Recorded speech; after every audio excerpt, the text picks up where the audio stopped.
നമസ്കാരം. പാലക്കാട് ജില്ലയിലെ പെരുവമ്പ് ശ്രീ തളി മഹാദേവ ക്ഷേത്രത്തിൽ 2026 ഏപ്രിൽ മാസം 30-ാം തീയതി, മെയ് മാസം 1, 2, 3 തീയതികളിലായിട്ട് നടക്കാനിരിക്കുന്ന ശൈവ വൈഷ്ണവ ശാക്തേയ മഹായാഗമായ ആഗ്നേയം 2026 എന്ന പുണ്യകർമ്മം ബ്രഹ്മശ്രീ മാടവനമന വേണു നമ്പൂതിരിയുടെ കാർമ്മികത്വത്തിൽ നടത്തപ്പെടുന്നുണ്ട്. നൂറ്റാണ്ടുകൾക്ക് ശേഷം കേരളത്തിൽ നടക്കുന്ന അത്യപൂർവമായിരിക്കുന്ന ഒരു താന്ത്രിക യാഗമാണിത്.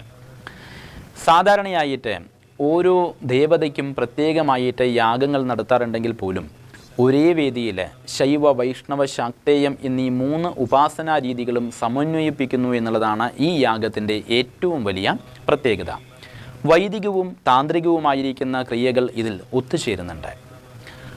3 ദിവസത്തെ പ്രധാനപ്പെട്ട ചടങ്ങുകൾ ചെറുതായിട്ടൊന്ന് വിശദീകരിക്കാം. ഒന്നാമത്തെ ദിവസം, അതായത് 2026 മെയ് മാസം 1-ാം തീയതി ശൈവയാഗമാണ്. ഇത് ശിവപ്രധാനമാണ്. ശിവനുമായിട്ട് ബന്ധപ്പെട്ട കർമ്മങ്ങൾക്കാണ് ആദ്യത്തെ ദിനം മുൻഗണന നൽകുന്നത്. പ്രപഞ്ചത്തിൻ്റെ ലയകാരകനായിരിക്കുന്ന ശിവനെ ഉപാസിക്കുന്നതിലൂടെ മനസ്സിൻ്റെ മാലിന്യങ്ങളെയെല്ലാം തന്നെ ഇല്ലാതെയാക്കുക എന്നുള്ളതാണ് ലക്ഷ്യം. രാവിലെ 5 മണിക്ക് 1008 നാളികേരം കൊണ്ടുള്ള മഹാഗണപതി ഹോമത്തോടു കൂടിയിട്ടാണ് ആരംഭിക്കുന്നത്. സാധാരണ ഗണപതി ഹോമങ്ങളിൽ നിന്നും വ്യത്യസ്തമായിട്ട് 1008 നാളികേരങ്ങൾ കൊണ്ട് മന്ത്രപുരസ്സരം അഗ്നിയിൽ ഹോമിക്കുന്ന അതീവ ശക്തിയുള്ള ഒരു കർമ്മമാണിത്. മഹായാഗത്തിൻ്റെ തടസ്സങ്ങളെല്ലാം തന്നെ നീങ്ങുവാനും ലോക നന്മയ്ക്കും വേണ്ടിയാണ് ഇത് നടത്തുന്നത്.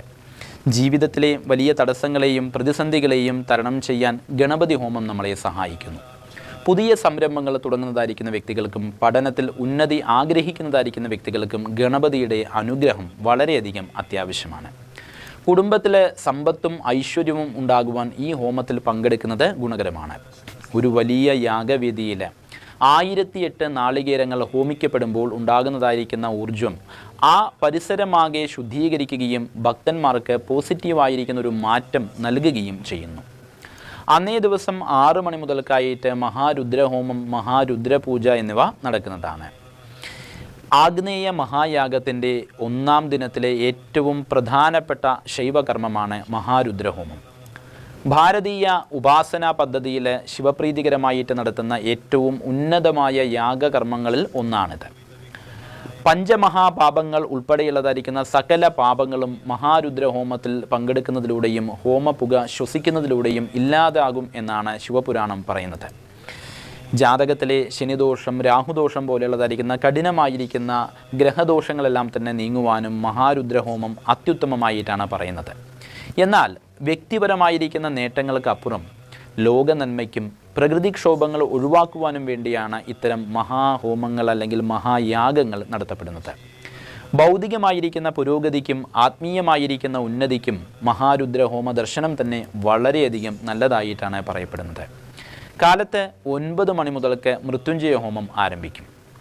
ശിവൻ്റെ മൃത്യുഞ്ജയ ഭാവത്തിനെ ഉപാസിച്ചുകൊണ്ട് നടത്തുന്നൊരു ഹോമമാണിത്. ഋഗ്വേദത്തിലെ 7-ാം മണ്ഡലത്തിലുള്ള ത്രംബകം യജാമഹി എന്ന് തുടങ്ങുന്നതായിരിക്കുന്ന മഹാമൃത്യുഞ്ജയ മന്ത്രമാണ് ഇതിനായിട്ട് ഉപയോഗിക്കുന്നത്. അതിശക്തമായിരിക്കുന്ന മന്ത്രങ്ങൾ ജപിച്ചുകൊണ്ട് നടത്തപ്പെടുന്നതായിരിക്കുന്ന ഈ ഹോമം ഭക്തന് ചുറ്റും ഒരു സംരക്ഷണ വലയം തീർക്കുമെന്നാണ് വിശ്വസിക്കപ്പെടുന്നത്. നൂറ്റാണ്ടുകൾക്ക് ശേഷം ആദ്യമായി നടക്കുന്ന ഒരു മഹായാഗത്തിൻ്റെ ചൈതന്യത്തിൽ പ്രഗത്ഭന്മാരായിരിക്കുന്ന ആചാര്യന്മാരുടെ നേതൃത്വത്തിൽ നടക്കുന്നു എന്നുള്ളതാണ് ഇതിൻ്റെ വലുതായിട്ടുള്ളതായിരിക്കുന്ന പ്രാധാന്യം.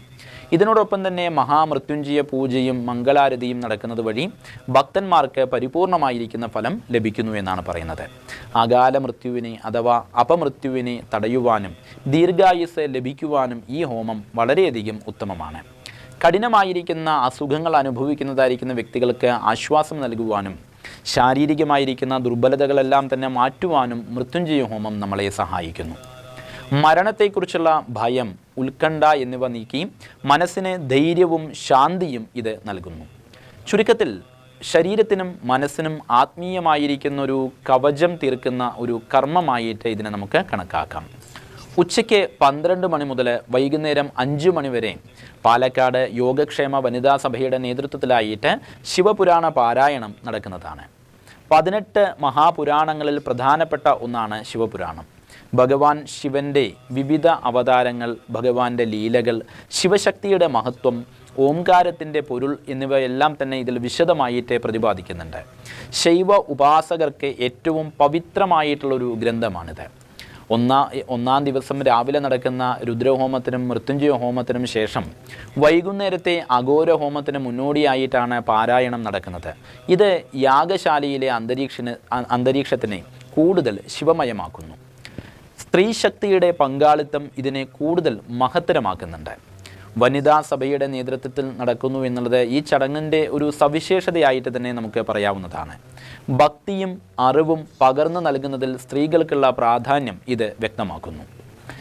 ശിവകഥകൾ ഭക്തിപൂർവം ശ്രവിക്കുന്നത് മനസ്സിനെ ഏകാഗ്രമാക്കുവാനും ദൈനംദിന ജീവിതത്തിലെ പിരിമുറുക്കങ്ങളെല്ലാം തന്നെ കുറയ്ക്കുവാനും നമ്മളെ സഹായിക്കുന്നു.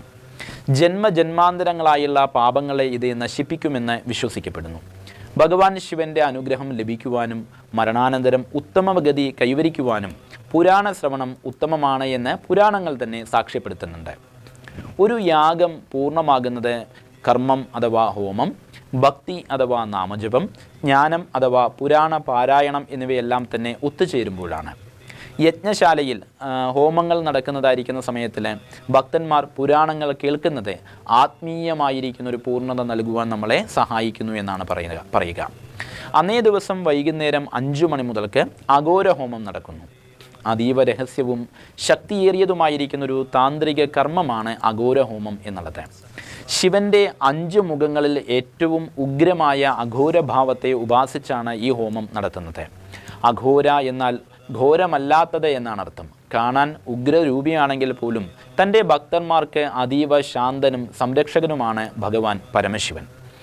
ശത്രുദോഷങ്ങൾ, ആഭിചാരദോഷങ്ങൾ, ദൃഷ്ടിദോഷങ്ങൾ എന്നിവയിൽ നിന്നെല്ലാം തന്നെയുള്ളതായിരിക്കുന്ന ഒരു സംരക്ഷണം നൽകുവാൻ ഇതിൽ പരം വലിയൊരു കർമ്മമില്ല എന്ന് താന്ത്രിക ഗ്രന്ഥങ്ങളെല്ലാം തന്നെ പറയുന്നുണ്ട്.